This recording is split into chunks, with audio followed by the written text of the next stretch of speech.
Hey, what's up you guys? It's Dorothy. Welcome back to my channel. In today's video, we're going to go into chapter 1 of Survive by Holly Jackson. We are going to get really invested into this book. I already can tell because Holly Jackson always gets me really invested in her books. So let's get right into this video. This video may contain sensitive topics and foul language. If you do not wish to continue, please click off of the video now. You have been warned. So before chapter 1 actually starts, it gives us like little pictures like she does sometimes. So in the synopsis, we read about how they're going to be on a trip in an RV. So this is like the RV floor plan. I just pulled some of my hair. And then on the next page, we've got the road map destination thingy. So yeah. Okay, so it says 10 p.m. chapter 1. Here and not, red and black, one moment there, another gone, her face in the glass disappearing in the light of oncoming headlights, reappearing in the dark of outside, gone again. The window kept her face for its own. Good, it could keep it. Back, the window didn't want it either. Red's reflection stared through her, but the glass and the darkness didn't get her quite right, blurring the details. The main features were there. The too pale glow of her skin and the wide-set dark blue eyes that weren't hers alone. You look so much alike. She used to hear more than she cared to. Now she didn't care to hear it at all, even think it. So she looked away from her face, their face, ignoring them both. But it was harder to ignore something when you were trying. Red shifted her gaze, looking instead at the cars in the lane beside and below. Something wasn't right. The cars seemed too small from up here at her window, but Red didn't feel any bigger. She watched a blue sedan edging forward to pass, and she helped it along with her eyes, pushing them ahead. There you go, bud. Ahead of this 31-foot-long metal can speeding down the highway. Which was strange when you thought about it, that you traveled down a highway when high was right there in the name.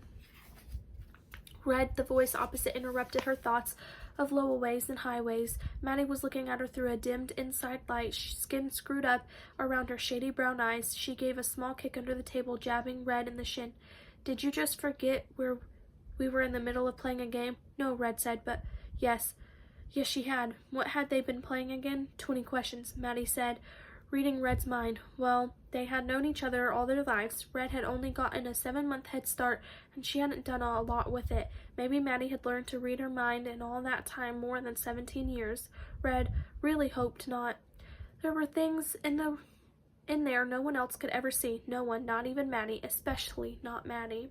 Yeah, I know, Red said, her eyes wandering to the other side of the RV, to the outside door and the sofa bed, currently sofa, where she and Maddie would sleep tonight. But Red couldn't remember which side of the bed did Maddie like again, because she couldn't sleep if she wasn't on the left side. And just as she was trying to read Maddie's mind back, that her eyes caught on a green sign outside in the night, flying over the windshield. That sign said, Rockingham, aren't we getting off this road soon? Red said, not loud enough for anyone at the very front of the RV to hear. Where it would have been more use, she was probably wrong anyway. Best to say nothing. They'd been driving on the same road for the past hour. I-73 becoming I-74, and then US 220 without much fanfare. Red, can he focus? Maddie snapped her fingers, a hint of a smile on her face. It never creased, though Maddie's face, not even with the widest of smiles, skin like cream, soft and clearer than it had any business being. It made the freckles on Red's face stand out even more. Side by side in photos, literally side by side, they were almost the exact same height, down to the highest standing hair, though Red's was dark blonde where Maddie's was more light brown, a shade or two separating them. Red always had hers tied back, loose bangs in the front, and she'd cut herself with the kitchen scissors. Maddie's was untied and neat, the ends soft, and in a way Red's never were. I'm not the one asking questions, you're the one with the person, place, or thing, Maddie prompted. Red nodded slowly. Well, even if Maddie also liked to sleep on the left, at least they weren't on the bunks. I've asked 7 questions already, Maddie said. Great. Red couldn't remember her person, place, or thing, but really, they'd been driving all day, setting off from home around 12 hours ago. Hadn't they played enough road trip games? Red couldn't wait for this thing to be over so she could finally sleep, whether left side or right. Just get through it. They were supposed to arrive at Gulf Shores around this time tomorrow. Come on. Sorry. We are still dog sitting, so she just wanted in the room. Anyways, they were supposed to arrive at Gulf Shores around this time tomorrow, meet with the rest of their friends. That was the plan. Maddie cleared her throat. And what answers did I give? Remind me, Red said. Maddie breathed out, an almost sigh of almost laugh, hard to tell. It was a person, a woman, not a fictional character, she said, counting them off on her fingers. Someone I would know, but not Kim Kardashian or you. Red looked up, searching the empty corners of her mind for the memory. No, sorry, she said. It's gone. Okay, we'll start again, Maddie said, but this time Simon stumbled out of the small bathroom, saving Red from more organized fun. The door bounced back into him as the RV sped up. Simon, have you been in there this whole time? Maddie asked, disgusted. We've played 2 whole rounds. Simon pushed his black, loosely waved hair away from his face and held an unsteady finger to his lips, saying, Shh, a lady never tells.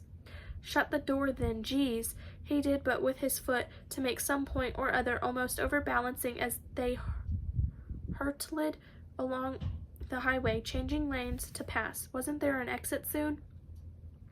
Maybe Red should say something, but now she was watching as Simon waded forward, leaning on the tiny kitchen counter behind her. In one awkward motion, he slid onto the booth beside her, knocking his knees on the table. Red studied him. His pupils were sitting too large in his dark round eyes, and there was an incriminating wet patch on the front of his teal-colored eagle shirt. You're drunk already, she said, almost impressed. I thought you only had like 3 beers. Simon moved closer to whisper into her ear, and Red could smell the sharp metallic tang on his breath. She couldn't miss it. That was how she knew when her dad was lying to her. No, I didn't drink today, Red, I promise. Shh, Simon said. Oliver brought tequila. And you just helped yourself? Maddie asked, overhearing. In answer, Simon balled both his fists and held them in the air, yelling, Spring break, baby. Red laughed, and anyway, if she just asked, maybe Maddie wouldn't mind sleeping on the right tonight or the rest of the week. She could just ask. Oliver doesn't like people touching his things, Maddie said quietly, glancing over her shoulder at her brother, sitting just a few feet behind her in the front passenger seat, fiddling with the radio as he chatted to Raina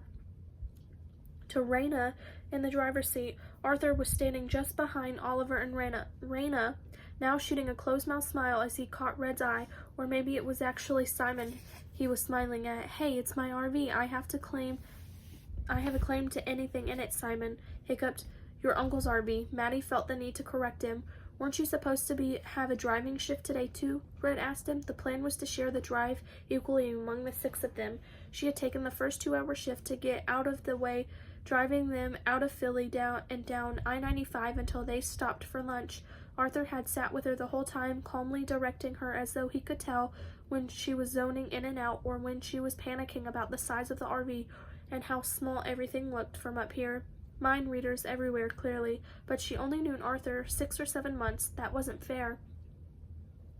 Raina and I swapped, Simon said, on account of the beers I'd already drunk. A wicked smile. Simon had always been able to get away with anything. He was too funny, too quick with it. You couldn't stay mad at him. Well, Maddie could if she really was trying. Hey, Raina's really cool, by the way, Simon whispered to Maddie, as though she had some claim over the coolness of her brother's girlfriend, but she smiled and took it anyway. A glance over at the couple, picture perfect, even with their backs turned. A break in the conversation now was the time to ask before Red forgot. Hey, Maddie, about the sofa bed. Shit, Oliver hissed up front, an ugly sound. This is our exit right here. Move over, Raina, now. I can't, Raina said, suddenly flustered, checking her mirrors and flipping the turn signal. They'll move for you. We're bigger. Just go, Oliver said, reaching forward like he might grab the wheel himself. A screeching sound, not from the RV, but from Raina as she pulled the hulking vehicle across one lane. An angry Chevrolet screamed on its horn, and the guy at the wheel threw up a middle finger, holding it out the window. Red pretended to catch it, slipping it into the chest pocket of her blue and yellow check shirt, treasuring it forever. Move, Oliver barked, and Raina swerved right again, making the exit just in time. Another horn, this time from a furious Tesla they left behind on the highway. We could have just come off at the next one and worked it out. That's what Google Maps is for, Raina said, slowing down, her voice strange and squashed like it was working its way through gritted teeth. Red had never seen Raina flustered before or angry, only ever smiling, wider each time she checked in with Oliver's eyes. What was that like, to be in love? She couldn't imagine it. That's why That was why she watched them sometimes, learning by example, but Red should have said something about their exit earlier, shouldn't she? They'd made it almost all day without any raised voices. That was her fault. I'm sorry, Oliver said now, tucking Raina's thick black hair behind her ear so he could squeeze her shoulder and imprinting his fingers. I just want to get to the campsite ASAP. We're all tired. Red looked away, leaving them alone in their moment, well, as alone as they could get in the RV with 6 people, 31 feet long. Apparently the extra foot was so important they couldn't round it down. The world on her side of the RV was dark again. Trees lined the road, but Red could hardly see them, not past her own reflection and the other face hiding beneath it. She had to look away from that too before she thought about it too much. Not here, not now. The truck in front slowed as it passed the speed limit 35 sign, its brake lights straining the road red ahead of them. The color that followed her whenever she went, and it never meant anything good, but the road moved on and so did they. Oh wait, what was it that she needed to ask Maddie about again? That is the end of chapter 1.